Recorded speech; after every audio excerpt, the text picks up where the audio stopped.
That show was a little more less as opposed to all the other situation comedies and stuff like that, comedy shows. That show was a little more uh, winged, as we say, ad-libbed.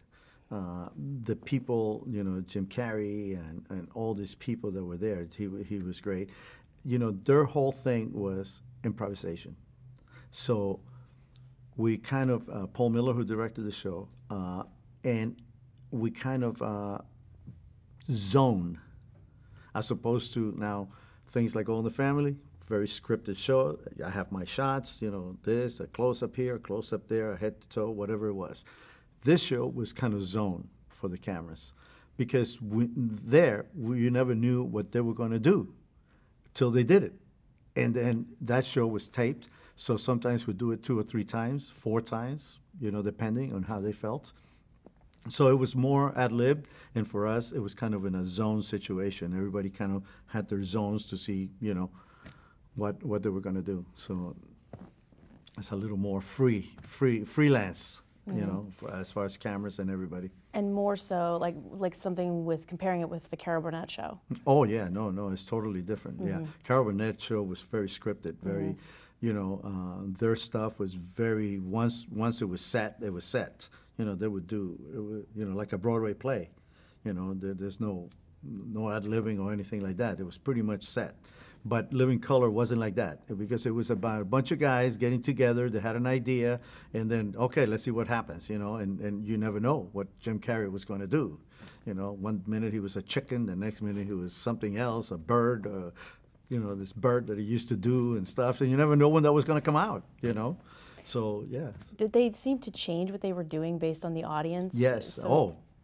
Based on, I don't know what it was. They changed every second. It was totally, what you did in rehearsal had nothing compared to, to what we did during the live audience. And like I said, we did it 3 or 4 times. That doesn't mean that we did the same thing 3 or 4 times. They would do one version of it. Then they would do it again and something else would happen.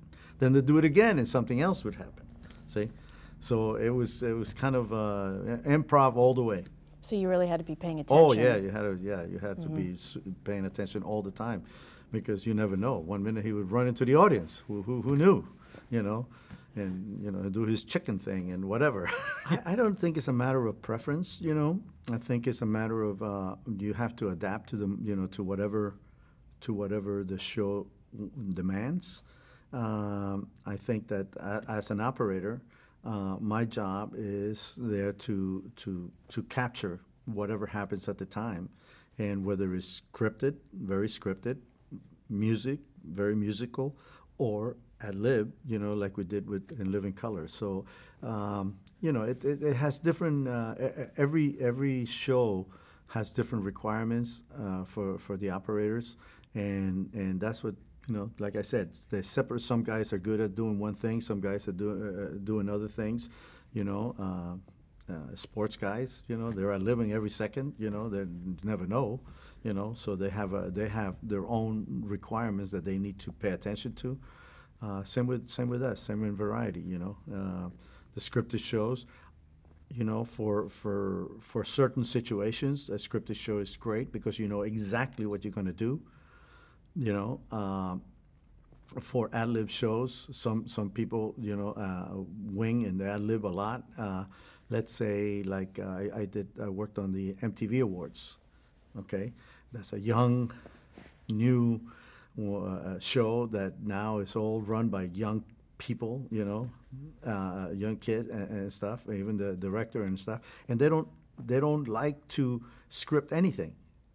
They like to capture their whole thing, their whole philosophy is let's capture the moment. Let's capture what's going on stage.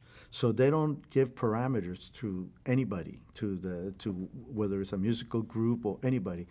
It just happens, and that's what they like. They like the be able to capture whatever happens at that instant, and you never know what's going to happen. So it's different situations,